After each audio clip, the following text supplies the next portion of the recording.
Em nome do Pai, do Filho e do Espírito Santo. Amém. O capítulo 29 do livro do Gênesis, versículo 31, até o capítulo 30, versículo 24, vai apresentar o nascimento dos filhos de Jacó, que vão dar origem às tribos de Israel, as tribos que compõem o povo escolhido de Deus. Este capítulo, então, ao trazer o nascimento de cada um dos filhos de Jacó, vai apresentá-lo como um marido a serviço das suas duas mulheres e das criadas, no cumprimento dos seus deveres conjugais, isto é, de gerar uma descendência. Diz assim o versículo 31, o Senhor, vendo que Lia era desprezada, tornou-a fecunda, enquanto Raquel permanecia estéril. A desprezada, na linguagem própria em que o texto foi escrito, isto é, o hebraico, é a não preferida, ou seja, a odiada. A não preferida como? A não preferida numa família onde se vivia a poligamia, isto é, onde o marido tinha mais de uma esposa. Assim, nós vamos ver daqui para frente a fecundidade desprezada versus a esterilidade amada. Vamos ver uma disputa num regime de poligamia. Lia concebeu e deu à luz um filho, ao qual chamou Rúben, porque dizia ela: o Senhor olhou minha aflição, agora meu marido me amará. Rúben quer dizer ver, significa em hebraico ver. O Senhor olhou minha aflição. Conheceu de novo e deu à luz outro filho. O Senhor disse ela: ouvindo que eu era desprezada, deu-me ainda este, e pôs-lhe o nome de Simeão. Simeão, em hebraico, significa ouvir, porque o Senhor ouviu o clamor daquela que ainda era desprezada. Concebeu ainda e deu à luz mais um filho. Desta vez, disse ela: meu marido se apegará a mim, porque já lhe dei à luz 3 filhos. Por isso, deu-lhe o nome de Levi. Levi significa, em hebraico, ligar. O marido se ligará a mim, porque dei-lhe 3 filhos. Concebeu ainda e deu à luz um filho, e disse: desta vez louvarei o Senhor. E o chamou Judá, porque Judá significa dar graças. Então louvarei a Deus pelo 4º filho que me deu de meu marido. Depois cessou de ter filhos. Raquel, começa o capítulo 30, vendo que não dava filhos a Jacó, teve inveja de sua irmã. A fecunda procura ganhar o amor do marido com os filhos. Lia, depois de ter gerado 4 filhos, espera receber o amor de Jacó.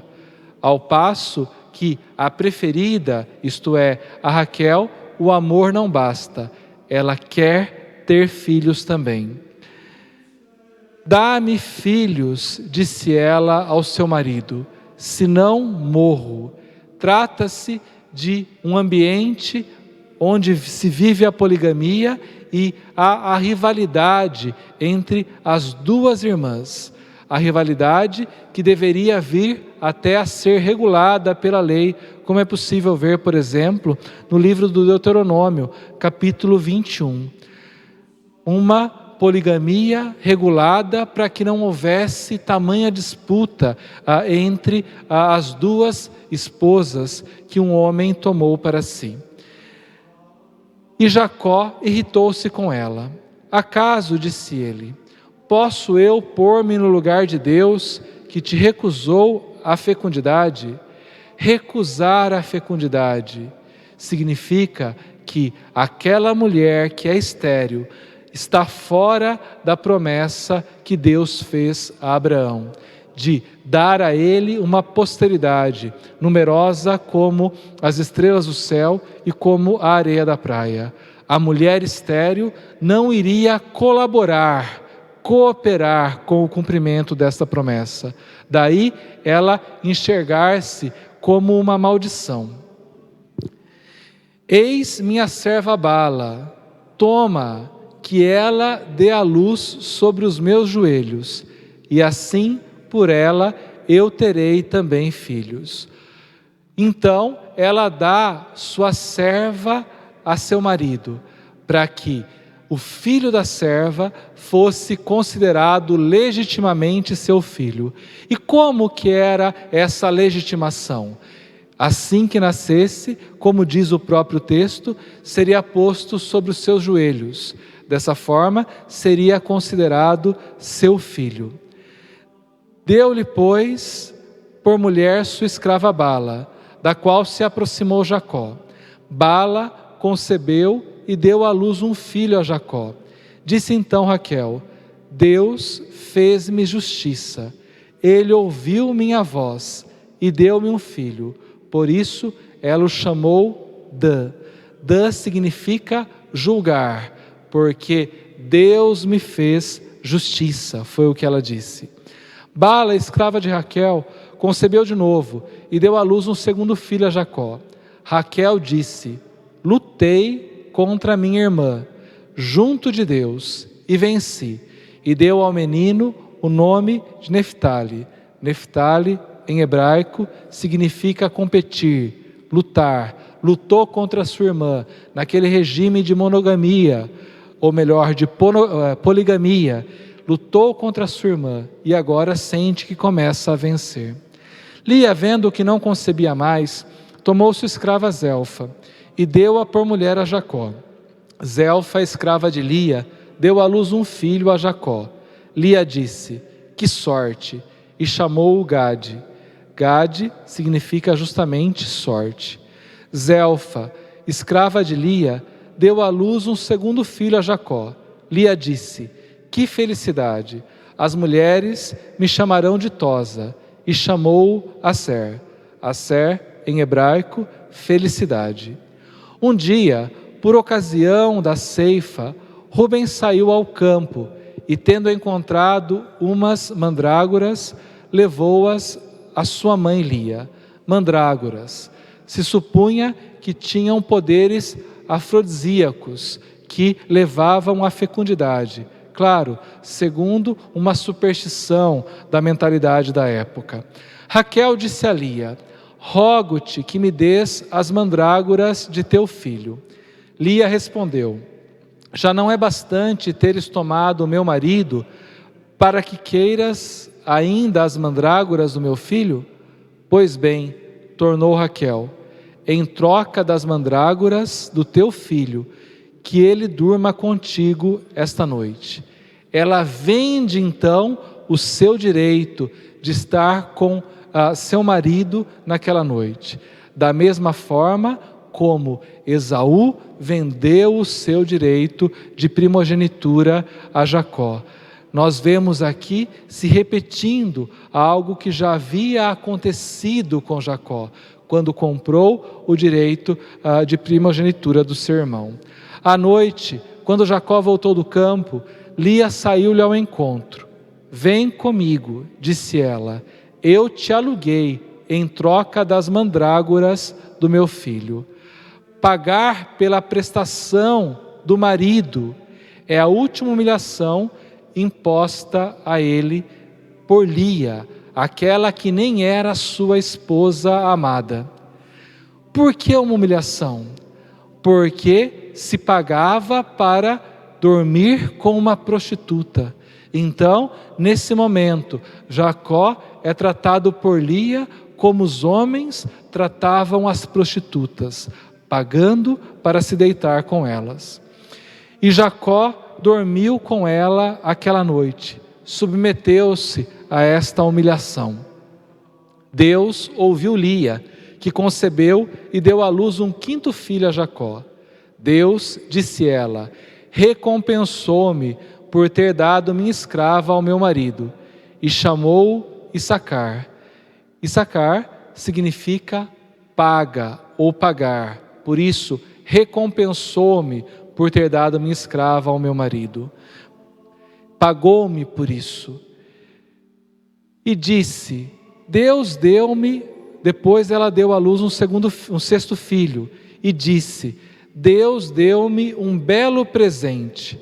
Agora meu marido habitará comigo, pois lhe dei à luz 6 filhos. E chamou-o Zabulon. Zabulon significa presentear, porque, disse ela, Deus deu-me um belo presente. Depois disso, deu à luz uma filha, a quem chamou Dina. Lembrou-se Deus de Raquel, ouviu-a e tornou-a fecunda. Raquel concebeu e deu à luz um filho. É interessante aqui que, diferente do que acontece com Isaac, o patriarca não intercede em favor de sua esposa estéril, mas Deus a ouve. O que se supõe é que ela mesma elevou a Deus suas orações, pedindo para que Deus a fizesse fecunda. Raquel concebeu e deu à luz um filho.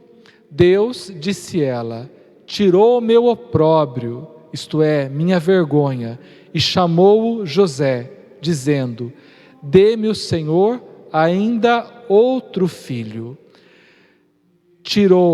Retirou a vergonha. Retirar é o que significa o nome José em hebraico. Feito isso, o autor sagrado começa a falar-nos, a partir do versículo 25, do enriquecimento de Jacó. Vamos tomar apenas alguns versículos que ilustram como isso se deu. Porque, a partir de agora, o autor sagrado nos mostra que aquele que foi enganado no amor por Labão, que trocou suas filhas, deu primeiro Lia e depois Raquel, sendo que ele havia trabalhado por Raquel e não por Lia, agora o engana nos negócios, porque por sua cobiça o seu tio acaba sendo traído. Tendo Raquel dado à luz José, Jacó disse a Labão, deixa-me partir para a minha casa, na minha terra.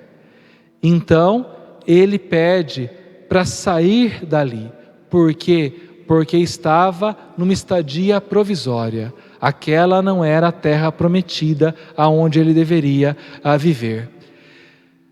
O versículo 27, Labão respondeu, se achei graça aos teus olhos, reconheço que o Senhor me abençoou por causa de ti. Fixa o que devo dar-te, e eu te darei. Então Labão reconhece que Jacó foi para ele um canal de bênção. Um canal da bênção, por quê? Porque ele faz parte da descendência abraâmica. Então, é o canal da bênção que Deus prometeu a Abraão. Abençoarei aqueles que te abençoarem. Todas as nações da terra serão benditas em ti. E o versículo 31. Que hei de te dar, diz Labão. Jacó respondeu, não me darás nada, se aceitas o que vou propor. Continuarei a apacentar e a guardar o teu rebanho. O que ele vai pedir a partir de agora não é que Labão pague um valor estipulado a ele, porque ele já trabalhou por algo estipulado, isto é, trabalhou para ter suas mulheres e seus filhos. Agora o que ele vai pedir é uma participação nos benefícios. Por isso, ele vai desenvolver uma trama de que aquelas crias das ovelhas que fossem mais robustas se tornassem suas.